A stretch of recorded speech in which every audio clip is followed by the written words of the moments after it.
spent all morning kind of talking about Gen AI and its impact. I think it's going to be really interesting to hear from people who are instructing firms and how expectations and experiences have shifted, in the last couple of years. Just quickly from my side, I'm the strategic business development lead at Harvey in London. I help guide the implementation of Gen AI at law firms and with in-house legal teams. And we work with a whole range of large firms, mid-market firms, boutique firms, large in-house teams, down to sort of small in-house teams as well. So the whole range of experiences is what I'm exposed to. So yeah, it'd be great to start with the first kind of round of introductions and then get into the discussion. So Elizabeth. Hi everyone, I'm Elizabeth. I work at a company called Officio. I've been there for 3 years. It was only after 2.5 years that someone told me it's not Officio, it doesn't have a fish in it, it's Officio, like the Latin. And it means efficient, I think, in Latin. It's a management consultancy, the same type of business model as McKinsey, but smaller, and they specialise in procurement. I'm the general counsel and data protection officer. And they would know me as real Elizabeth, not Ask Elizabeth, which is my ChatGPT avatar version. Nice to meet you. Hi everyone, I'm Zeno. I'm the Chief Legal and Risk Officer at DocPlanner. DocPlanner is a digital healthcare platform. It's a high growth company, so it's a company that was founded in 2012. It's venture capital backed. The CEO is a software developer by trade, so you can imagine sort of high growth, fast paced, that type of environment. There's a legal team, legal and risk team within that environment. Been there for 5.5 years. The pressure, positive and sometimes challenging to deploy efficient solutions to deliver services, as you can imagine, is very fast. We as a platform for the medical sector, so hospitals and doctors, do deliver AI services. So we are creating Gen AI products for our clients. So we're in the middle of what I would call a technological revolution and a mindset revolution as well. So yeah, happy to be here. Thank you so much for having me. Thanks. Thanks, Zeno. Good afternoon, just everyone. I'm Henry. I work at a company called Markel, and we do specialist business-to-business insurance. So that could be things like carbon credits, or could be lots of professional indemnity, and we've been underwriting professional indemnity for law firms for over 25 years, and we insure 90% of the top UK 100 firms and firms around the world. My role at Markel is Chief Risk Officer, and until recently I was General Counsel, but just changed my role a little bit around that. And the way that I kind of connect with AI is within the legal team, within the risk team, and then I'm the executive sponsor for AI through the company. And one of the things that we do as an insurance company is we sell contracts, promises to people. And one of the ways that we think about those contracts is code, really. And if you think about a lot of what has been talked about today, is the sort of the concept of artificial intelligence. But for us, it's really more about how it's changing the interface between law as code and the promises that we're selling, and bringing in far greater analytics that allow us to do things in different ways to how we've been doing them today. So we're very grateful to be here with, I always wonder what people mean when they say an esteemed panel, but very nice to be on a panel with you. Exactly. Fantastic. Fantastic, thank you. I should have said right at the start, I know we had the warning at the beginning of the morning around if the fire alarm goes, it's for real. I should say personally, my wife's about to give birth, so if my phone goes, you'll excuse me, I don't think it's a drill, I think it'll be for real. So just thought I'd share that. In terms of the impact that Gen AI has had on, firstly, the way you serve your internal clients on sort of legal advice, and then I guess as a spillover, how you instruct firms and what work goes to external counsel. It'd be great to kind of get a sense of the development on that front in the last couple of years. First from you, Elizabeth. So how do I use AI? Well, I used it to prepare for this conference. I put in the delegate list. I hope people aren't going to tell me that's like a violation of people's personal information. It was only job titles and company names. It told me that the group of people was going to be operationally very senior, which I then asked it, does that mean it's going to be a lot of old white men? But it said not at all. It said it was only going to be 60% men, and there would be the younger females would likely lead on innovation, which I think is probably accurate. Having offended the audience now, I will move on to how I use it at work. And because I'm general counsel at a management consultancy, I think I have relatively straightforward legal needs. I think our business is relatively low risk, but then I used to work in oil and gas. I started out at Herbert Smith and I was in oil and gas for 10 years. So far no one has died on my watch, but I've only been there 3 years. So we use ChatGPT, we use the kind of the closed version. I'm the risk and data person in my company as well. I get all the fun jobs. And we're comfortable that our users, internal users who are all pretty switched on, educated management consultants, are able to go away with that, with our playbook and our checklist and our templates, and come up with their own engagement letters with their clients. It's sort of quite straightforward. And we've noticed that Ask Elizabeth can do all types of stuff that real Elizabeth can't do, like speak Italian and Arabic and and everything. And she does a pretty good job, which means that I get to play around with the AI tools to ask the sort of more strategic questions, which also it's just code for like more interesting stuff, isn't it? You're not doing contracts all the time. And for that, we were saying on our table number 3 over there, I will just be plugging lots of questions into that all day, every day, being like, this just happened, is that really freaking crazy? Or do I need to worry about that thing over there? And the thing is, ChatGPT will send me into like a downward spiral sometimes where I'm like, oh my God, I've broken this law and this law and this law and this stage thing and blah, blah, blah, blah. And that's where I will get on the phone with a real lawyer. And that's where, we were saying this is where like the person you can actually speak to, the trusted advisor, someone that you really, really trust, and you're like, is this a thing? And if it is a thing, what are we going to do about it? And things I would not use using ChatGPT for would be, litigation, refinancing the business, doing M&A. And then the final way that we're using it is our management consultants who do procurement, and part of that is contract management for our clients. They are getting very confident, some people might say overconfident, about how they can use AI to deliver on these tools. So I'm part of my role is now billable, helping them, being the kind of the human eye on that. And also just occasionally reining them back, being like, I really don't think you guys are qualified to do that area over there, which I really think you should probably leave to my old law firm, Herbert Smith, the best law firm in the world. Which is why I was on the phone on Friday night to a partner at Herbert Smith, being like, I really don't think that my place should be doing this. Isn't this something that you guys should be doing? And he agreed. But AI is brilliant, and it's very exciting. Thank you. And Henry, how about kind of the shift that you've experienced, and as well the dynamic with external counsel? Yeah, so the shift that we've experienced is just work moving. I think if you think of the in-house legal work, I think it's a pretty common model of a pyramid where you've got that kind of real tidbit of being sort of things like antitrust or competition law, where we're never really going to have a team doing that. And then the bottom bit of work would be traditionally pushed out to sort of legal process outsourcing that level. But even below that, there's just the work you don't even get to.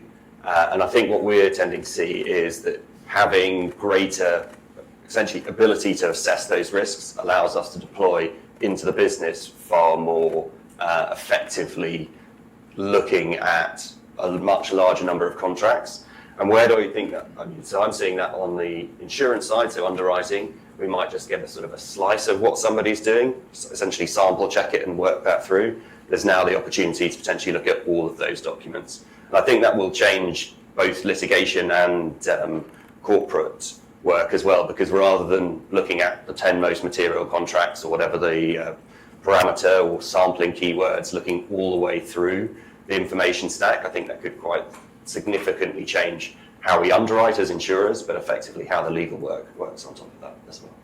Definitely. And Zeno, I know you've been running lots of experiments over the last few years. It'd be great to hear about those. Yeah, we're using AI a lot. As I said, there's a lot of pressure from the top to make the work we do as efficient as possible for the business. The examples that Elizabeth and Henry gave are relevant, and we do the same as well. So we use it for information extraction from documents, drafting first drafts of documents, redlining documents, legal research, automation of repetitive questions that the business asks. So as with any respectable, stereotypical scale-up, we use Slack. A lot of the business is done on Slack, this internal communicator that you're probably, hopefully, by now familiar with. And we created a chatbot where the question that sits in the same channel where the lawyers sit. So we are where people already are. So we put the chatbot already where the people are already asking questions, and the chatbot is the first port of call, answering questions, repetitive questions to people in the business that ask questions. And obviously lawyers monitor it. We improve answers, and we teach the bot like a tiny digital paralegal. We call it para-AI legal. Very cringy, and no one uses that. And actually, we improve the quality of the answer that we give on a day-by-day basis. Recently, we've also started using AI to map the data flows within the business. So we are a sensitive data-heavy business because we work with the medical sector, and we've got lots of vendors. The DPAs say one thing. The reality of the infrastructure is often different, and AI is now able to read within our code and really detect where the data sits and the various flows. So there's a lot of potential, both for doing stuff that we weren't doing before, so mitigating risk that we weren't mitigating before, but also to automate a lot of the work that our lawyers were doing before and save a lot of time. For everyone, for the business, because they don't have to wait for an answer, and for us, because we can provide the answer faster if we are the ones to give the answer ourselves.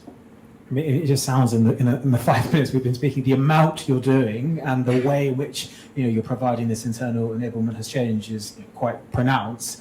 And I guess when you're dealing with external counsel and law firms, how have your expectations developed, if at all, and kind of thinking in terms of the way they engage with you, but also the P word pricing as well. So any kind of insight on those topics, Elizabeth?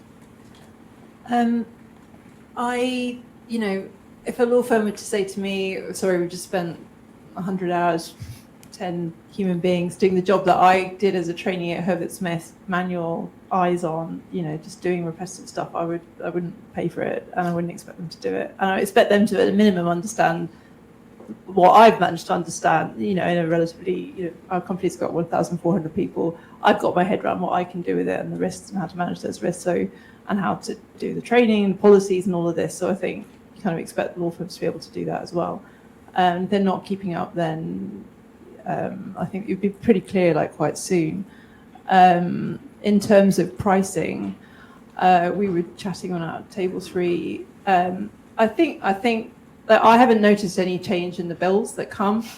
I noticed that we send less stuff to law firms, but like I said, the sort of the easy stuff I do with AI and interns, and people just self-using or occasionally self-harming. But the tricky things, I don't know, is the next refinancing that we do is going to be cheaper than the last time? I don't know. I doubt it. My consultants will go and challenge big companies and their legal providers about how AI changes legal spend. So watch out for a management consultant coming in your next RFP, being like, how did you use AI? And then taking you down this path of how did you use AI? How much more efficient does that mean? How many less hours are you going to spend on that? My feeling is that lawyers are smarter than management consultants, so you'll be able to outsmart them. And from my perspective, I just really need the law firm still to be around, because I need to use them. So I'm sure we'll all find our way around this pricing dilemma. Definitely. How about you, Zeno? I think I agree 100% with what Elizabeth said. I think efficiency and pricing is number one. So I would expect law firms to be providing intelligent insight, expertise, context to the heavy lifting that AI is capable of doing. And I still need that experienced lawyer, sector specific, to give me that context, that insight. I think speed of delivery is another thing that we're starting to see expectation shifting around. We definitely know that AI can deliver very quickly, and for heavy lifting types of work, we cannot tolerate at this stage.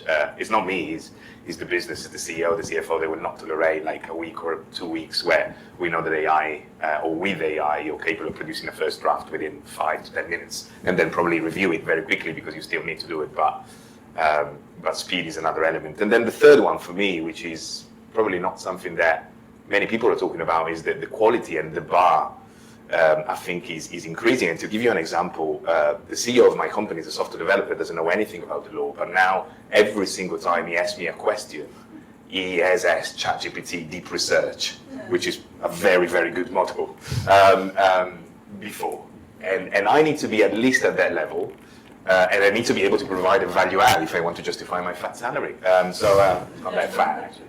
But and I'm seeing the same with external lawyers. In all fairness, I've worked with external lawyers, and before I go out and ask them a question, I normally ask whatever legal vertical specific model or ChatGPT deep research, and there's been a few times where I came up with some ideas that they didn't come up with, didn't tell them it was from ChatGPT or whatever other tool, and they said, well, actually, this is a good idea. Yeah, he said something that maybe, yeah, we should have thought about it.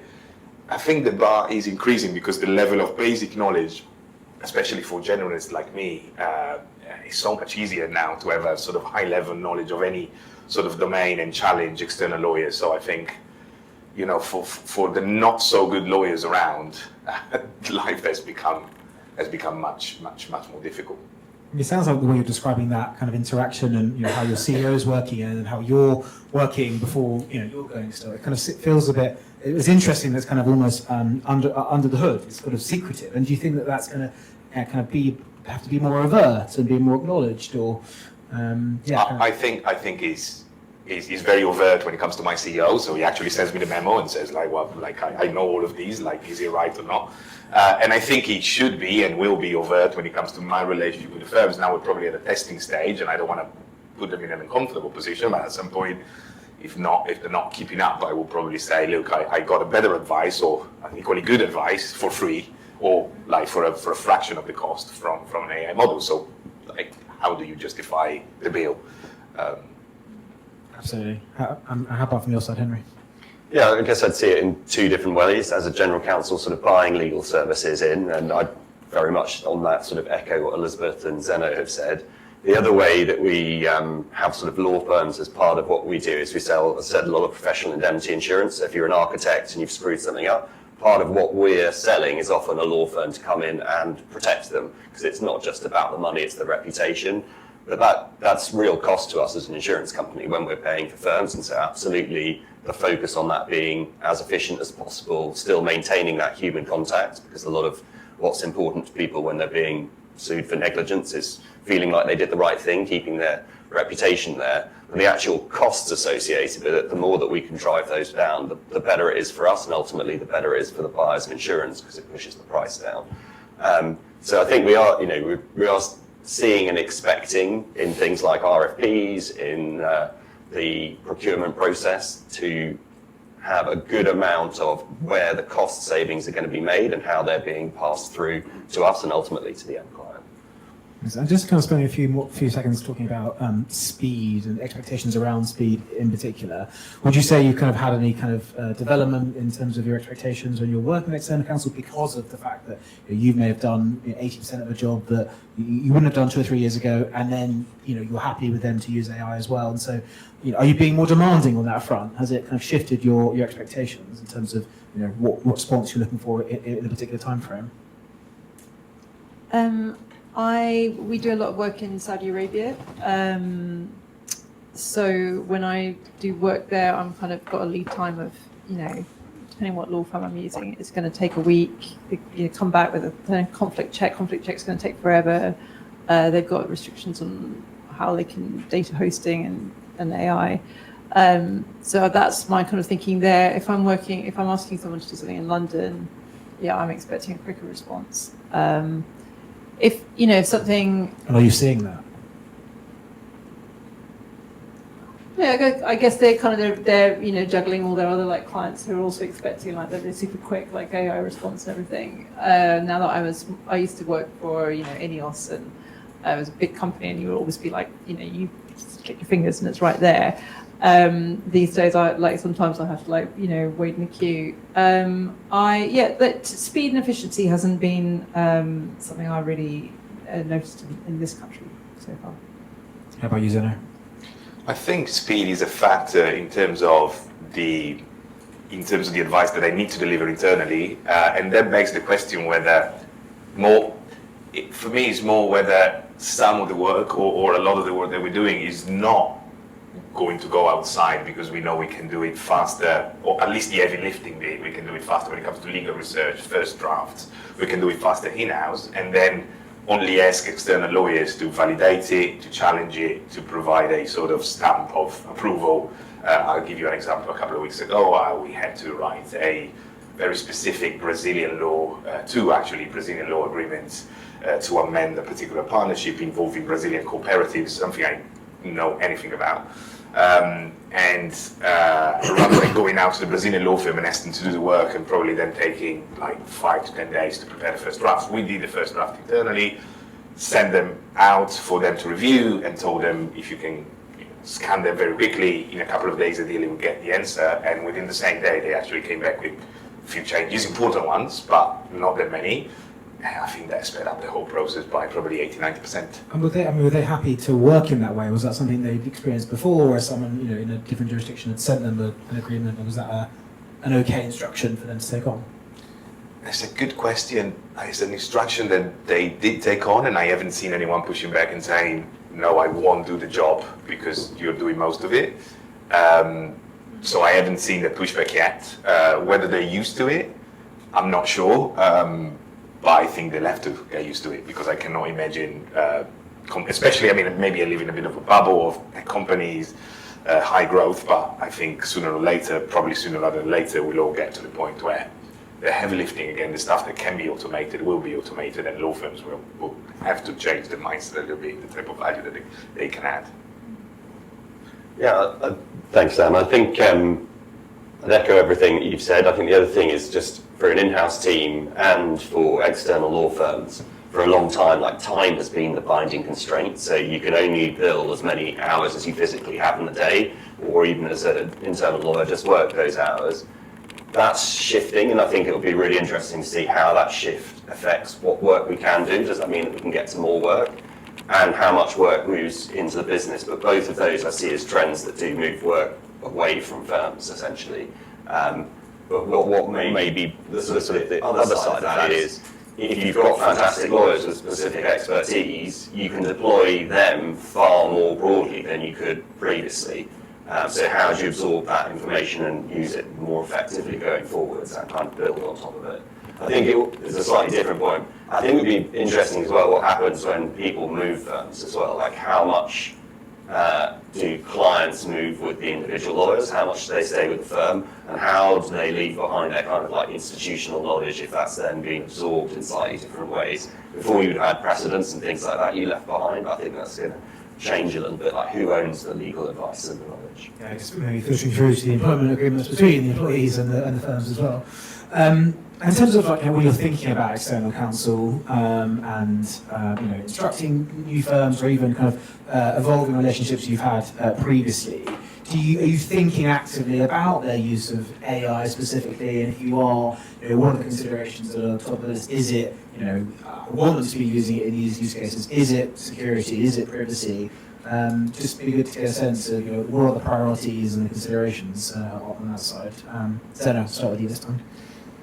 Maybe naively, I kind of take it for granted that the security, the safety, reliability element, if I'm going out to a law firm, is going to be taken, is going to be guaranteed. And to be honest, when it comes to instructing a law firm, I don't really care that much about what technology they use under the bonnet.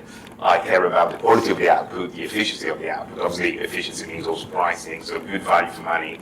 And I'm taking for granted that from a sort of safety, reliability perspective, that they're taking the same level of care that they were taking before.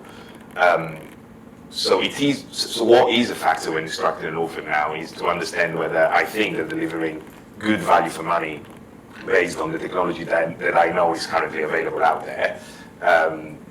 If not, considering that I have access to the same ultimate tools for providing advice, excluding the strategic one, but for the heavy lifting, as I keep saying, why would I go to an intermediary? Why would I pay a markup just for someone to pass on the advice, right? So I think that's a concern. That's something that we evaluate very carefully as to which model they're using, which provider they're using, maybe naively, but we don't care that much about it. I don't know. How about you, Henry? Yeah, I mean, as a purchaser of legal services, we wouldn't ask if somebody on a Google stack or a Microsoft stack. It doesn't really factor in, and I think it'll end up being pretty much the same case as Zeno's saying.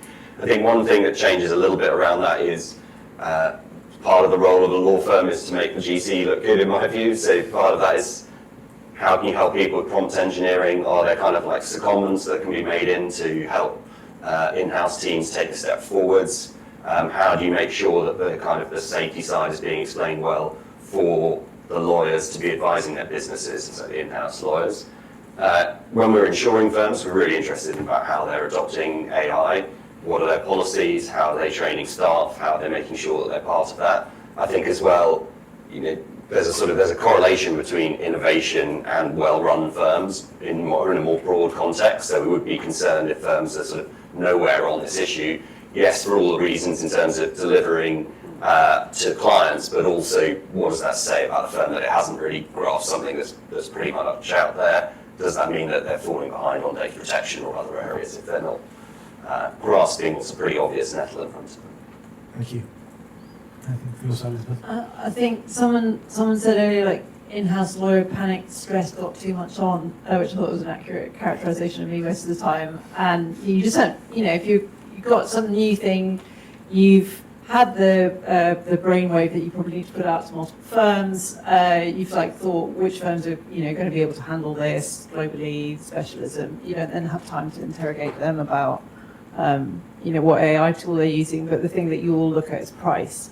And like my CFO will be looking at the price, and my CFO will be asking me, are they using AI? Can you do it cheaper? Can you just do it, Elizabeth, because you're quite good at doing things? And by the way, as you say, I've just done a restructuring on my ChatGPT. So how can it be that hard? My CFO is Australian, so he can do everything anyway. It's like we don't have time to look under the bonnet. We just expect the engine to work.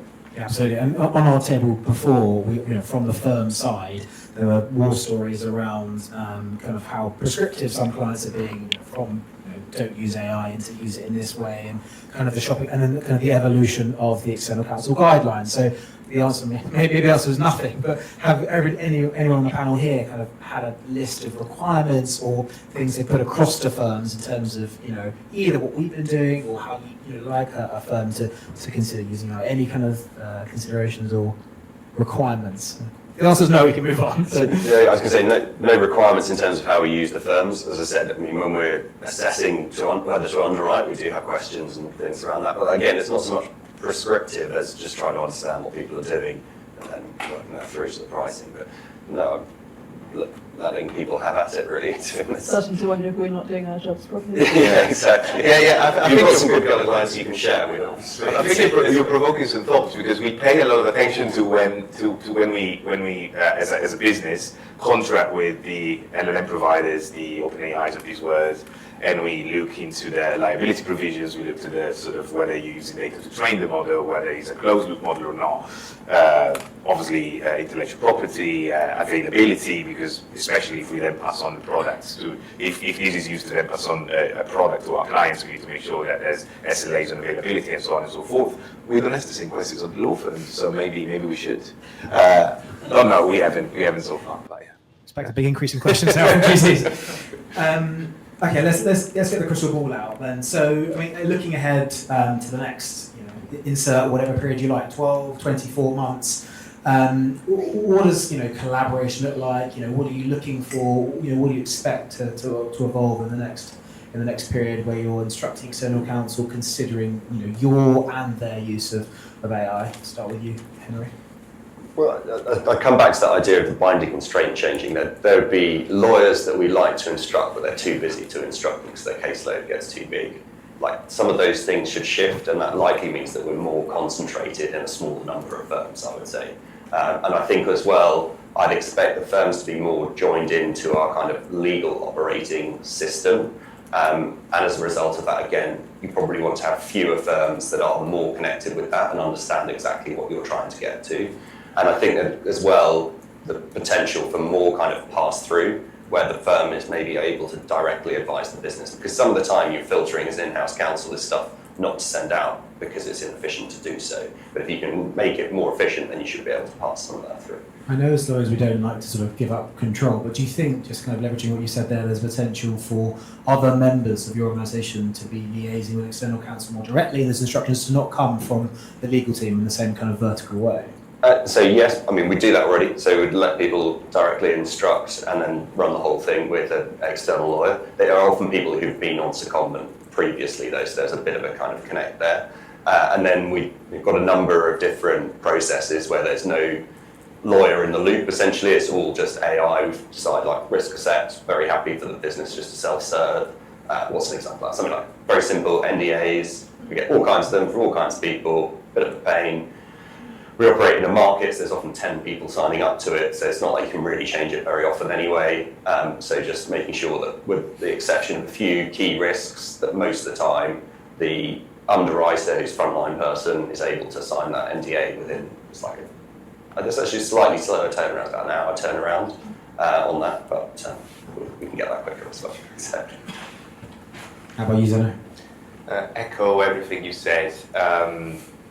Look, I think my job is changing a lot. So I think I'm shifting from doing the work to building the system that does the work. Probably similar to what other functional leaders in the organization, customer support, sales, business development, data strategy are doing. So I think we're becoming more and more a part of the system, and we need to build something efficient. I think until last year, maybe for some companies probably to the day, it was a badge of honor for a general counsel to say, I've got a team of 60, 70, 150, 3,000. I think now I'm seeing the opposite narrative, where if you unfortunately can have a leaner legal team, there's actually something that looks very good on your CV. And so I think when it comes to the relationship with the law firm, where does that come into play? I think at the moment, the two things are very disconnected. So I'm building the system, and then I'm going out to a law firm to vet whatever the system internally has produced. I think getting the law firms to become part of that system that I'm trying to build to provide an efficient service, support to the rest of the business is crucial. And then the human element will remain important. So as sometimes in-house lawyers say, it's not the firm, it's the woman or the man that you're instructing. And I think that element of creativity, insight, context, because I think AI is still lacking a lot of contextual knowledge about your organization, your presence, and your risk appetite. The lawyer that can deliver that's where the human value add is still there, and I think it will continue to be there. You can call it strategic, or you can just call it human in a way, but I think AI is not there yet. Now, whether it will get there in 5 to 10 years, maybe, but I think that still remains at the center of the relationship between me and the law firm. Yeah, I think just what you were saying right at the beginning there made me think of an experience I had with a partner at a firm last week, where he works with a lot of GCs, and he was saying that in terms of the portfolio of the GC CLO kind of responsibilities, adding to risk management and the ethical advisor, etc., all the stuff we know, AI guru basically is now the kind of expectation. I think you've kind of touched upon it, whether that's okay or not. It seems to be a reality. Elizabeth, how about your predictions in the next period? Yeah, well, help me, because I've got my catch up tomorrow with CFO and someone in the budget team. Professional services costs have gone up, but I suspect that there's going to be some line item around my budget, and they're going to be saying to me, like last year we used Pins and Masons to do our refinancing, we spent this money, like next time we do it, can you do it? Because AI is really good and you're good, aren't you? And if you're not good, then maybe someone else will be able to do that. So I have to think about how do I push back on that kind of challenge, because while I feel comfortable that my Ask Elizabeth can do even an Italian contract, and now we realise an Arabic contract and stuff, because I don't really understand, I'm not a finance lawyer, I feel uncomfortable using AI to do a job that I don't feel like I could sign off on. But he'll ask me that, I'm sure. And the same way with, if we were to do a large, complex, difficult piece of work. Someone told me the other day that I trust that they had asked an AI tool to come up with a first draft of an SPA for a UK deal, and that the first draft had been kind of all right, which was it just shows me what the AI is learning how to do. It's like we sort of all started off in baby steps, and now it's like, okay, you can do that. That's impressed actually. You use Harvard, it's better than work.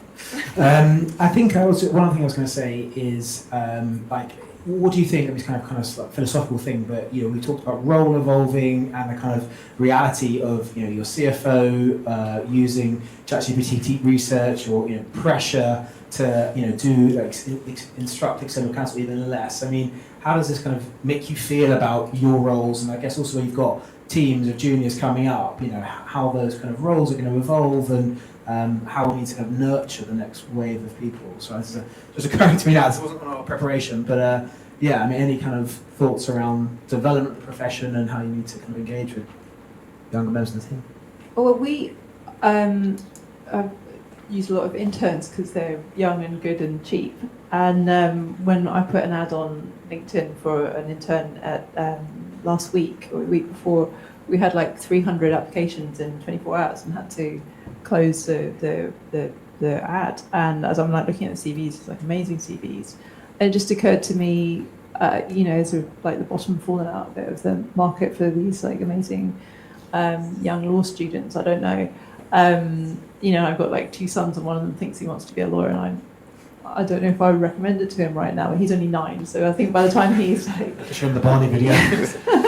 By the time he's 21, I'm sure it will figure itself out. But yeah, it's I don't know. Like I like AI. I use AI for everything, like everything, in my private life as well. So I feel like I like using the tool. I like learning. I like combination of AI and going to the library and like talking to a few people. I feel quite confident I can learn quickly. Don't you all feel that if you went back to university, you could do like 3 PhDs simultaneously? Next time we speak, I'll be a brain surgeon. But it also, you're just getting asked to do more. But it's okay, because like he is as well, the CEO is asking the CFO, can't you do this? So we'll both just tell them to F off.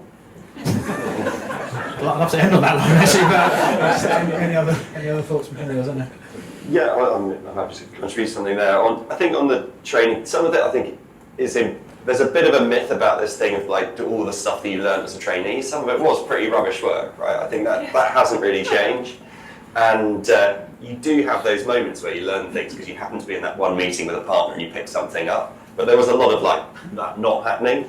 I think what we've seen, and there's some law firms doing good innovation in that space, is how can you make things like simulations using artificial intelligence so that it's so you are training your lawyers, but maybe in a much more deliberate, fast, focused way, and you're learning the results and getting more feedback. Like, okay, so you're becoming better as a lawyer, but you always sort of miss this liability point. It's not really being picked up for you. And then the other bit as well around training is there's a much greater ability to do what we do on the underwriting side of that kind of peer review, that risk checking of all of the contracts and that feedback loop. There'll be junior lawyers who have made a mistake and not known about it. And there'll be some that will only know about it because the partner picked it up, all these kind of different stages. There's a chance of doing a lot of that better. And I think you also see with this a bit with doctors where they're using AI to improve their bedside manner. Some of that stuff about writing emails more clearly or not losing action points or keeping that consistent, I think it might make it easier to be a lawyer, even if there are a few of them. So I think that there's some real positives in that for me. From my perspective, I think there's a macro level, there's a sector level, and there's an individual level. Macro level, I think I was reading a book by Brad Smith, precedent lawyer as well at Microsoft.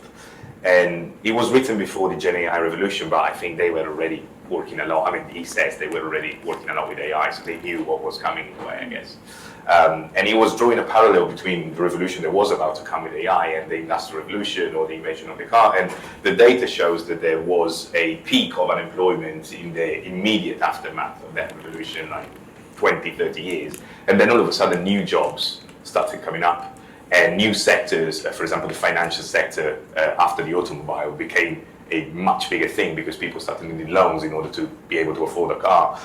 Secondary effects that people didn't expect. So I think it's scary for the short term, and we might actually, I think we're already getting into a phase, and I'm not talking about the legal profession, this is macro, software developers, marketing, professionals, lawyers as well. We need to readjust our skill set, but new roles will come up, new skill sets will be developed that will compensate for it, maybe in the medium term or in the short term.